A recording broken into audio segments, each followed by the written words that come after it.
ಏನಿದೆ ಕರ್ನಾಟಕ ಸರ್ಕಾರಿ ನೌಕರರ NPS ಯೋಜನೆ, ಇದರಿಂದ ಯಾವ ರೀತಿಯಾದಂಥ ಲಾಭ ಆಗಲಿದೆ? ಆಲ್ದೋ ಎಲ್ಲರೂ ಕೂಡ NPS ಅನ್ನ ಕ್ಯಾನ್ಸಲ್ ಮಾಡಿ OPS ಮಾಡಬೇಕು ಅಂತ ಸ್ಟ್ರೈಕ್ ಮಾಡ್ತಾ ಇದ್ದಾರೆ. ಬಟ್ ಸರ್ಕಾರ finally UPS unified pension scheme ಅಂದ್ರೆ ಹೈಬ್ರಿಡ್ ಪೆನ್ಷನ್ ಸ್ಕೀಮ್ ಅನ್ನ ನಾವು ಮಾಡ್ತೀವಿ, ಈ ರೀತಿಯಾದಂಥ ಒಂದು ತರ್ಕಗಳನ್ನ ನೀಡ್ತಾ ಇದೆ. ಬಟ್ ರಾಜ್ಯ ಸರ್ಕಾರಿ ನೌಕರರು ಹೋರಾಟಗಳನ್ನ ಕೂಡ ಮಾಡ್ತಾ ಇದ್ದಾರೆ.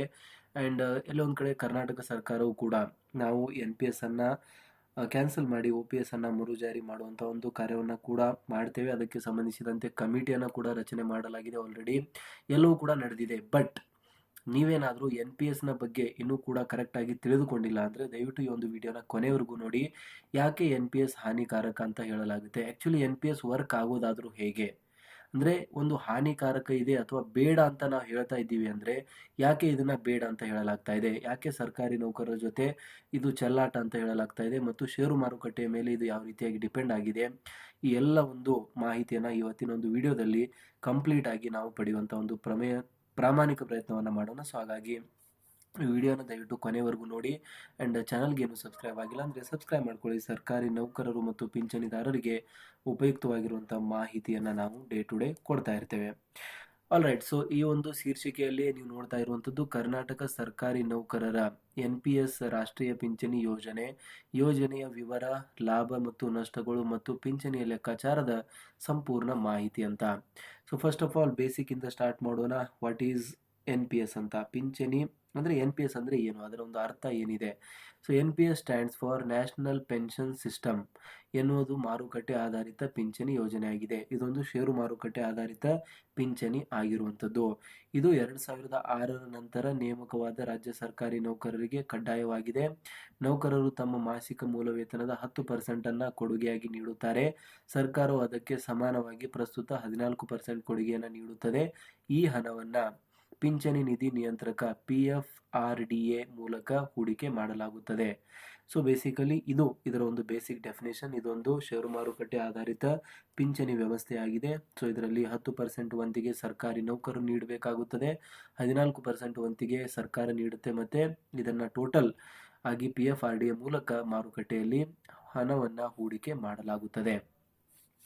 ಆ್ಯಂಡ್ ನೆಕ್ಸ್ಟ್, ಕೊಡುಗೆ ರಚನೆ ಯಾವ ರೀತಿಯಾಗಿದೆ, ಕಾಂಟ್ರಿಬ್ಯೂಷನ್ ಯಾವ ರೀತಿಯಾಗಿದೆ ಅಂತ ನೀವು ನೋಡೋದಾದರೆ ನೌಕರರ ಪಾಲು, ಮೊಟ್ಟ ಮೊದಲನೇದಾಗಿ ನೌಕರರ ಪಾಲು ನೀವು ನೋಡಿದ್ರೆ ಮೂಲ ವೇತನ ಪ್ಲಸ್ DA ನಲ್ಲಿ 10% ಕಡಿತವನ್ನು ಮಾಡಲಾಗುತ್ತೆ. ಸರ್ಕಾರದ ಪಾಲು ಬಂದ್ಬಿಟ್ಟು ನೌಕರರ ಪಾಲು ಪೂರಕವಾಗಿ 14% ಕೊಡುಗೆಯನ್ನು ನೀಡ್ತಾರೆ.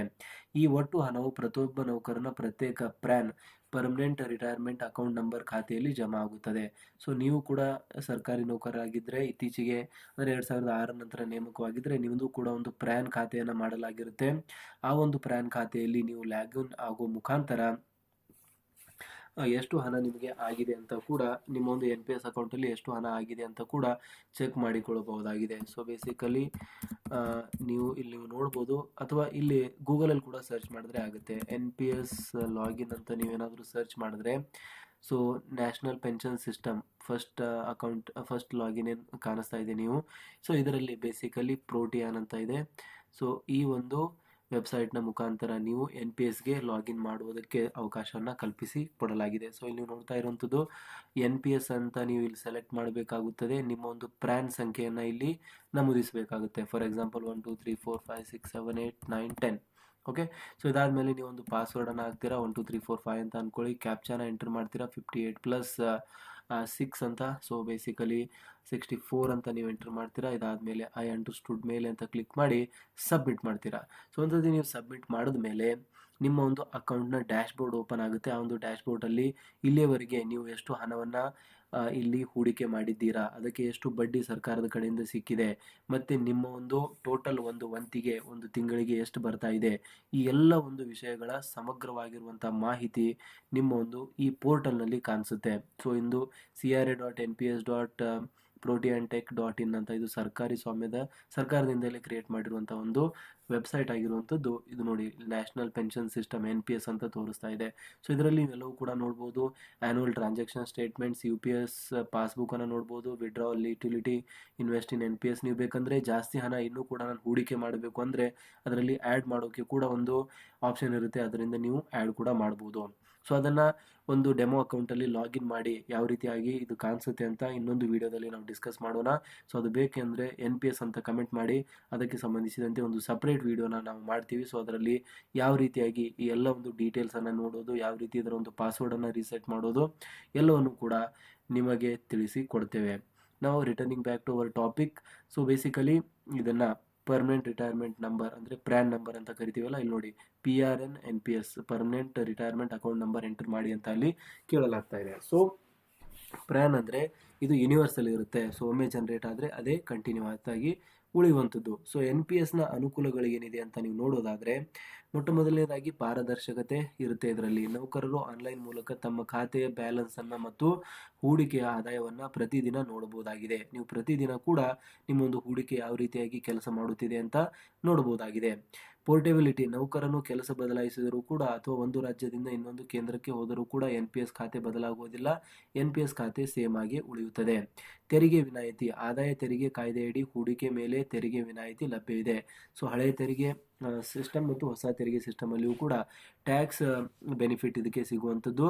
Up to 14% of the basic ಇಲ್ಲಿ ಹೊಸ ಒಂದು ತೆರಿಗೆ ಸ್ಲ್ಯಾಬಲ್ಲಿ ಮತ್ತು ಅಪ್ ಟು 10% ಆಫ್ ಬೇಸಿಕಲ್ಲಿ ಹಳೆಯ ತೆರಿಗೆ ಸ್ಲ್ಯಾಬಲ್ಲಿ ವಿನಾಯಿತಿಯನ್ನು ನೀಡಲಾಗಿದೆ. ಸೊ ಹಾಗಾಗಿ ಟ್ಯಾಕ್ಸ್ ಬೆನಿಫಿಟ್ ಇದಕ್ಕೆ ಸಿಗುವಂಥದ್ದು ಒಂದು ಪ್ರಮುಖ ಕಾರಣ ಪ್ರೈವೇಟ್ ಮತ್ತು ಗೌರ್ಮೆಂಟ್ ಸೆಕ್ಟರ್ ಎಂಪ್ಲಾಯೀಸ್ಗಳು ಇದರಲ್ಲಿ ಹೂಡಿಕೆಯನ್ನು ಮಾಡೋದಕ್ಕೆ. ಆ್ಯಂಡ್ ಇದಾದ ಮೇಲೆ ನೆಕ್ಸ್ಟ್ NPSನ ಅನಾನುಕೂಲಗಳು. ಸೊ ನಾವು ಅಡ್ವಾಂಟೇಜಸ್ ನೋಡಿದ್ದೇವೆ, ಇವಾಗ ಡಿಸ್ಅಡ್ವಾಂಟೇಜಸ್ಗಳನ್ನು ಕೂಡ ನೋಡೋಣ. ಮಾರುಕಟ್ಟೆಯ ಒಂದು ಅಪಾಯ ಇರುತ್ತೆ ಇದಕ್ಕೆ. ಹೂಡಿಕೆಯು ಮಾರುಕಟ್ಟೆ ಏರಿಳಿತಗಳ ಮೇಲೆ ಅವಲಂಬಿತವಾಗಿರುವುದರಿಂದ ನಿವೃತ್ತಿಯ ಮೊತ್ತ ಖಚಿತವಾಗಿರುವುದಿಲ್ಲ. ಖಚಿತ ಪಿಂಚಣಿ ಇಲ್ಲ. ಹಳೆಯ ಪಿಂಚಣಿ ಯೋಜನೆಯಂತೆ OPS ಕೊನೆಯ ವೇತನದ 50% ಪಿಂಚಣಿ ಸಿಗುವ ಭರವಸೆ ಇಲ್ಲಿ ಇರುವುದಿಲ್ಲ. ಅನಿಶ್ಚಿತತೆ ಇರುತ್ತೆ ಇದರಲ್ಲಿ. ನಿವೃತ್ತಿಯ ಸಮಯದಲ್ಲಿ ಮಾರುಕಟ್ಟೆ ಕುಸಿದಿದ್ದರೆ ಸಿಗುವ ಮಾಸಿಕ ಪಿಂಚಣಿ ಮೊತ್ತ ಬಹಳ ಕಡಿಮೆ ಆಗುತ್ತದೆ. ಸೊ ಬೇಸಿಕಲಿ ಮಾರುಕಟ್ಟೆ ಕುಸಿದ್ರೆ ಪಿಂಚಣಿ ಕಡಿಮೆ ಆಗುತ್ತೆ, ಮಾರುಕಟ್ಟೆ ಏರಿದ್ರೆ ಪಿಂಚಣಿ ಜಾಸ್ತಿ ಆಗುತ್ತೆ. So straight forward. ಸೊ ಅದಾದಮೇಲೆ ನೆಕ್ಸ್ಟ್ ನಿವೃತ್ತಿಯ ನಂತರದ ನಿಯಮ. ಸೊ ಮೇನ್ ಈ ಒಂದು ರೀಸನ್ಗಳಿಂದಲೇ ಸರ್ಕಾರಿ ನೌಕರರು ಇದು ಅವೈಜ್ಞಾನಿಕ ಮತ್ತು ಇದರ ಮೇಲೆ ಭರವಸೆ ಮಾಡೋಕ್ಕಾಗೋದಿಲ್ಲ. ಹಾಗಾಗಿ ಇದನ್ನು ಕ್ಯಾನ್ಸಲ್ ಮಾಡಿ OPS ನೀಡಬೇಕು. ಇದನ್ನು ಜಾರಿಗೆ ತಂದಿರುವಂಥದ್ದು ಸರ್ಕಾರಿ ನೌಕರರಿಗೆ ಮೋಸ ಅಂತ ಇಲ್ಲಿ ಹೇಳ್ತಾ ಇರುವಂಥದ್ದು. ಓಕೆ. ಸೊ ಇದಾದಮೇಲೆ ನಿವೃತ್ತಿಯ ನಂತರದ ನಿಯಮ 60-40 ನಿಯಮ ಏನು ಹೇಳುತ್ತೆ ಅಂದರೆ, ಒಟ್ಟು ಮೊತ್ತ ಕಾರ್ಪಸ್ ಅಂತ ಕರಿತೀವಿ. ಒಟ್ಟು ಮೊತ್ತವನ್ನು NPSನಲ್ಲಿ ಇನ್ವೆಸ್ಟ್ ಮಾಡಿರುವ ಅಮೌಂಟನ್ನು ಕಾರ್ಪಸ್ ಅಂತ ಕರೀತಾರೆ. 60% ಲಂಸಮನ್ನು ವಾಪಸ್ ಪಡೆಯಬಹುದಾಗಿದೆ. ನಿವೃತ್ತಿಯ ಸಮಯದಲ್ಲಿ 60% ಹಣವನ್ನು ನೌಕರರು ತೆರಿಗೆ ರಹಿತವಾಗಿ ಹಿಂದಕ್ಕೆ ಪಡೆಯಬಹುದು. 20% ಎರಡನೇ ಒಂದು ಪಾಯಿಂಟ್ ಏನು ಹೇಳುತ್ತೆ ಅಂದರೆ, 40% ಅಲ್ಲಿ ಅನ್ಯೂಟಿಯನ್ನು ತೆಗೆದುಕೊಳ್ಳಬೇಕಾಗುತ್ತೆ. ಅನ್ಯೂಟಿ ಅಂದರೆ ಉಳಿದ 40% ಹಣವನ್ನು ಸರ್ಕಾರಿ ಮಾನ್ಯತೆ ಪಡೆದ ವಿಮಾ ಕಂಪನಿಗಳಲ್ಲಿ ಅನ್ಯೂಟಿಯಾಗಿ ಇಡಬೇಕು. ಈ 40% ಮೇಲೆ ಪ್ರತಿ ತಿಂಗಳು ಪಿಂಚಣಿ ಸಿಗುತ್ತದೆ. ಫಾರ್ ಎಕ್ಸಾಂಪಲ್ ನಿಮ್ಮ ಹತ್ರ 100 ರೂಪಾಯಿ ಇದ್ದರೆ, ಫಾರ್ ಎಕ್ಸಾಂಪಲ್ ಹೇಳ್ತಾ ಇರುವಂಥದ್ದು, ಇದು ಬೇಸಿಕಲಿ 60-70 ಲಕ್ಷ ನಿಮ್ಮ ಒಂದು ಅಮೌಂಟ್ ಜಮೆ ಆಗಿದೆ ಅಂತ ಅಂದ್ಕೊಳ್ಳಿ. ಸೊ ಅದರಲ್ಲಿ ನೀವು 60% ಪಡಿಬೋದು, 40% ಮುಂದೆ ಕ್ಯಾರಿ ಫಾರ್ವರ್ಡ್ ಮಾಡಬೇಕಾಗುತ್ತೆ. ಅದರಿಂದ ಅನ್ಯೂಟಿಯನ್ನು ತೆಗೆದುಕೊಳ್ಳಬೇಕಾಗುತ್ತದೆ. ಸೊ ಇದು ಒಂದು ರೂಲ್ ಆಗಿರುವಂಥದ್ದು, ಇದನ್ನು ಉಲ್ಲಂಘನೆ ಮಾಡೋಕ್ಕಾಗಲ್ಲ. ಓಕೆ. ಸೊ ನೀವು 100% ಹಣವನ್ನು ಪಡಿತೀವಿ ಅಂದರೆ ಅದು ಆಗಲ್ಲ, ಆ ರೀತಿ ಅಲೌಡ್ ಇಲ್ಲ ಅದರಲ್ಲಿ ಬೇಸಿಕಲಿ. ಆಲ್ರೈಟ್. ಸೊ ಇದಾದಮೇಲೆ ಪಿಂಚಣಿ ಹಣ ಎಷ್ಟು ಸಿಗಬಹುದು ಅಂತ ಎಲ್ಲರ ಒಂದು ಪ್ರಶ್ನೆ ಕೂಡ ಇರುತ್ತೆ. ಸೊ ಅದಕ್ಕೆ ಸಂಬಂಧಿಸಿದಂತೆ ಹೇಳ್ತಾ ಹೋಗ್ತಾರೆ, ನಿಮಗೆ ಸಿಗುವ ಪಿಂಚಣಿ ನಿಮ್ಮ ಒಟ್ಟು ಹೂಡಿಕೆ, ಕಾರ್ಪಸ್ ಮತ್ತು ನೀವು ಆಯ್ಕೆ ಮಾಡಿದ ಅನ್ಯೂಟಿ ದರವನ್ನು ಅವಲಂಬಿಸಿರುತ್ತದೆ. ಸೊ ನೀವು ಕಾರ್ಪಸ್ ಅನ್ನು ಎಷ್ಟು, ನಿಮ್ಮ ಒಂದು ಹೂಡಿಕೆ ಎಷ್ಟು ಆಗಿದೆ, ನಿಮ್ಮ ಒಂದು ಹಣ ಎಷ್ಟಿದೆ ಮತ್ತು ಅದರ ಮೇಲೆ ಎಷ್ಟರ ಒಂದು ಅನ್ಯೂಟಿ ತೆಗೆದುಕೊಂಡಿದ್ದೀರಾ ಅಂತ. ಉದಾಹರಣೆಗೆ ನಿಮ್ಮ ಒಟ್ಟು ಹೂಡಿಕೆ 1 ಕೋಟಿ ರೂಪಾಯಿ ಇದ್ದರೆ 40 ಲಕ್ಷ ರೂಪಾಯಿ ಅನ್ಯೂಟಿಗೆ ಹೋಗುತ್ತದೆ. ಸದ್ಯದ ಮಾರುಕಟ್ಟೆಯ ದರ ಸುಮಾರು 6% ಅನ್ವಯ ತಿಂಗಳಿಗೆ ಸುಮಾರು 20,000-25,000 ರೂಪಾಯಿ ಪಿಂಚಣಿ ಬರಬಹುದು. ಇದು ಮಾರುಕಟ್ಟೆಯ ಬದಲಾವಣೆಗೆ ಅನುಗುಣವಾಗಿ ವ್ಯತ್ಯಾಸ ಕೂಡ ಆಗುತ್ತದೆ ಅಂತ. ಇದರ ಅರ್ಥ ನೀವು 40 ಲಕ್ಷ ರೂಪಾಯಿ ಹೂಡಿಕೆ ಮಾಡಿ 20,000-25,000 ರೂಪಾಯಿ ಹಾರ್ಡ್ಲಿ ನಿಮ್ಮೊಂದು ಕೈಗೆ ಸಿಗುತ್ತದೆ ಅಂತ ಅರ್ಥ. ಅಂದರೆ ಟೋಟಲ್ 1 ಕೋಟಿಯಲ್ಲಿ 60 ಲಕ್ಷ ರೂಪಾಯಿ ನೀವು ವಿಡ್ರಾ ಮಾಡಿದ್ದೀರಾ, 40 ಲಕ್ಷ ರೂಪಾಯಿಂದ ಅನ್ಯೂಟಿ ತೆಗೆದುಕೊಳ್ತೀರಾ. ಆ ಒಂದು ಅನ್ಯೂಟಿ ಒಂದು ಷೇರು ಮಾರುಕಟ್ಟೆಯಲ್ಲಿ ಹೂಡಿಕೆ ಆಗುತ್ತೆ. ಅದರಿಂದ ಪ್ರತಿ ಒಂದು ವರ್ಷಕ್ಕೆ 6% ಅಷ್ಟೇ ಒಂದು ಏನು ರೇಟನ್ನು ಹಿಡಿದ್ರೆ ಮಾರುಕಟ್ಟೆಗೆ ಸರಿಸುಮಾರು ತಿಂಗಳಿಗೆ ಸರಿಸುಮಾರು ರಿಟರ್ನ್ಸನ್ನು ನೀವು ಕನ್ಸಿಡರ್ ಮಾಡಿದ್ರೆ 20,000-25,000 ರೂಪಾಯಿ ಪಿಂಚಣಿಯಲ್ಲಿ ಸರ್ಕಾರಿ ನೌಕರರಿಗೆ ಸಿಗಬಹುದು. ಇದು ಖಚಿತವಾಗಿರೋದಿಲ್ಲ, may be or may not be ಅಂತ ಹೇಳಲಾಗುತ್ತೆ. ಇದಾದಮೇಲೆ OPS ಮತ್ತು NPSನ ನಡುವಿನ ಡಿಫ್ರೆನ್ಸ್ ಇದು ಎಲ್ಲರೂ ಕೂಡ ಗೊತ್ತಿರುವಂಥದ್ದು, ಆದರೂ ಕೂಡ ಒಮ್ಮೆ ನೋಡೋಣ. ಪಿಂಚಣಿ ಖಚಿತವಾಗಿರುತ್ತೆ. OPSನಲ್ಲಿ NPSನಲ್ಲಿ ಅನಿಶ್ಚಿತತೆ, ಮಾರುಕಟ್ಟೆ ಆಧಾರಿತ. ಕೊಡುಗೆ ಯಾವುದೇ ರೀತಿಯಾದಂಥದ್ದು ಇಲ್ಲಿ OPSನಲ್ಲಿ ನೀಡುವಂಥ ಅವಶ್ಯಕತೆ ಇಲ್ಲ, ಬಟ್ NPSನಲ್ಲಿ ವೇತನದ 10% ನೀಡಬೇಕಾಗುತ್ತದೆ. DA ಪರಿಷ್ಕರಣೆ ಸಿಗುತ್ತದೆ, ಇದರಲ್ಲಿ ಸಿಗೋದಿಲ್ಲ. ಅಂದರೆ ಪ್ರತಿ 6 ತಿಂಗಳಿಗೊಮ್ಮೆ DA ಪರಿಷ್ಕರಣೆ ಆದಾಗ ಪೆನ್ಷನ್ ಕೂಡ ಇನ್ಕ್ರೀಸ್ ಆಗುತ್ತೆ, ಬಟ್ NPSನ ಮೇಲೆ ಅದು ಯಾವುದೇ ರೀತಿಯಾದಂಥ ಹೊರೆ ಅಂದರೆ ಯಾವುದೇ ರೀತಿಯಾದಂಥ ಒಂದು ಪ್ರಭಾವ ಬೀರೋದಿಲ್ಲ. ಸೊ ಹಾಗಾಗಿ ಸರ್ಕಾರಿ ನೌಕರರಿಗೆ NPSನ ಒಂದು ಇಂಪ್ಲಿಮೆಂಟೇಷನ್ ಇದೆ ಅವೈಜ್ಞಾನಿಕ ಅಂತ ಹೇಳ್ತಿದ್ದಾರೆ. ಭಾಗಶಃ ಹಿಂಪಡೆಯುವಿಕೆ, ಪಾರ್ಷಿಯಲ್ ವಿಡ್ರಾವಲ್ ಏನಾದರೂ ಇದರಲ್ಲಿ ಇದೆ ಅಂತ ನೀವು ನೋಡಿದ್ರೆ, ಸರ್ಕಾರಿ ನೌಕರರು ತೀವ್ರ ಅನಾರೋಗ್ಯ, ಮಗುವಿನ ಶಿಕ್ಷಣ ಅಥವಾ ಮದುವೆಗಾಗಿ ಸೇವಾ ಅವಧಿಯಲ್ಲಿ ಕೆಲವೊಮ್ಮೆ ತಮ್ಮ ಸ್ವಂತ ಕೊಡುಗೆಯಿಂದ 25ರಷ್ಟು ಭಾಗಶಃ ಹಣವನ್ನು ಹಿಂಪಡೆಯಲು ಅವಕಾಶವಿರುತ್ತದೆ. ಇದಕ್ಕೆ ನಿರ್ದಿಷ್ಟ ಷರತ್ತುಗಳನ್ನು ಪೂರೈಸಬೇಕು ಅಂತ. ಅಂದರೆ NPSನಲ್ಲಿ ಹಣ ಹೂಡಿಕೆ ಮಾಡಿದ್ರೆ ಅದನ್ನು ನಾರ್ಮಲಿ ರಿಟೈರ್ಮೆಂಟ್ ಟೈಮಲ್ಲಿಯೇ ಅದನ್ನು ವಿಡ್ರಾ ಮಾಡೋಕ್ಕೆ ಅವಕಾಶ ಇರುತ್ತೆ. ಬಟ್ ಭಾಗಶಃ ಅದನ್ನು ನೀವು ಪಡಿಬೇಕು ಅಂದರೆ ಅನಾರೋಗ್ಯ ಅಥವಾ ಮಗುವಿನ ಶಿಕ್ಷಣ, ಮದುವೆಗಾಗಿ ಪಡೆಯೋದಕ್ಕೆ ಅವಕಾಶ ಇದೆ. ಅದು ಕೂಡ 25% ಮಾತ್ರ ನೀಡಲಾಗುತ್ತೆ. ಆ್ಯಂಡ್ ಅದರಲ್ಲಿಯೂ ಕೂಡ ಕೆಲವೊಂದಿಷ್ಟು ಷರತ್ತುಗಳಿದೆ. ಸೊ ಹಾಗಾಗಿ ಸದ್ಯಕ್ಕೆ ನೀವು ನೋಡಿದ್ರೆ ಒಂದು ಸರ್ಕಾರಿ ನೌಕರರ ಭವಿಷ್ಯದ ಆರ್ಥಿಕ ಯೋಜನೆಗಳಲ್ಲಿ ಒಂದಾಗಿದೆ.